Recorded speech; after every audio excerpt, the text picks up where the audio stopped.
மகாலட்சுமி நாராயணன். ஜெய் ஐக்ரியோ வராகவன். அடியன் பி.எஸ். ஸ்ரீனிவாசன், கோட்டைமேடு, தெற்கு உக்கடம், அருள்மிகு ஸ்ரீ பூமி நீலா நாயிகா சமேத கரிவரதராஜ பெருமாள் திருக்கோவில் அர்ச்சகர்.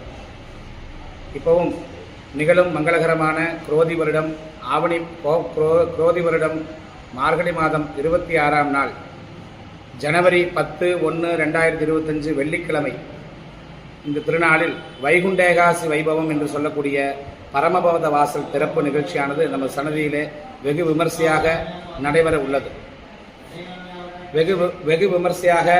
உள்ளது.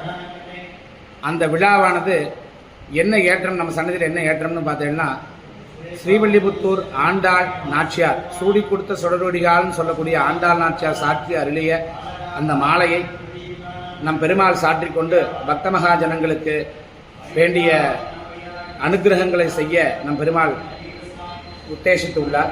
அது சமயம் இந்த ஸ்ரீவில்லிபுத்தூர் ஆண்டாள் மாலையானது நமது திருக்கோவில் செயலாளர் மற்றும் அறங்காவலர் குழுவினர்கள் மூலமாகவும் உபயதாரர்கள் மூலமாகவும் ஏற்பாடு செய்து அதிகாலை 2 மணி அளவிலே ஸ்ரீவில்லிபுத்தூர் ஆண்டாள் மாலையை வரவேற்று உபசரித்து அந்த ஆண்டாள் மாலையை சன்னதியின் ஆலய பிரதட்சணமாக கொண்டு வந்து பெருமாளுக்கு சாற்றி அதனைத் தொடர்ந்து 4 மணி அளவிலே பெருமாள் திருப்பள்ளி எழுச்சி, அணிக்கை, திருப்பள்ளி எழுச்சி, திருப்பல்லாண்டு அப்படிங்கிற நிகழ்ச்சிகள்லாம் நடந்து அதனைத் தொடர்ந்து 4:30 மணி அளவிலே திருவாராதனம் நிகழ்ச்சிகள்லாம் நடந்து அதனைத் தொடர்ந்து 5:30 மணி அளவிலே சொர்க்கவாசல் திறப்பு, பரமபத வாசல் என்னும் திறப்பு என்னும் சொல்லக்கூடிய சொர்க்கவாசல் திறப்பு நிகழ்ச்சியானது வெகு விமர்சையாக நடைபெற உள்ளது.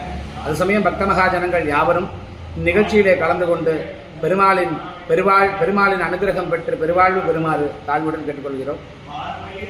மற்றும் திருவீதி உலாவானதும் ஏற்பாடு செய்யப்பட்டுள்ளது. திருவீதி உலாவில் பக்தர்கள் பெருமாள் சன்னதிக்கு வந்து பெருமாளுக்கு அருள் பாலிப்பது மட்டுமல்லாமல் திருவீதி உலாவும் கண்டு பெருமாள் பக்தர்களுக்கு அருள் பாலிக்க உள்ளார். அந்த திருவீதி உலா வைபவத்திலும் அனைவரும் கலந்து கொள்ளுமாறு பிரார்த்திக்கின்றோம். அதனை அடுத்து தொடர்ந்து பார்த்தீர்களானால் பெருமாள் அன்னதானம், பக்தர் நிர்வாக குழுவின் சார்பாக அன்னதானமானது வெகு விமர்சையாக ஏற்பாடு செய்யப்பட்டுள்ளது. இந்த பெரும் விழாவில் கலந்து கொண்டு எல்லாரும் பெருவாளும் பேரின்பமும் பெற்று உய்யுமாறு பிரார்த்திக்கின்றேன்.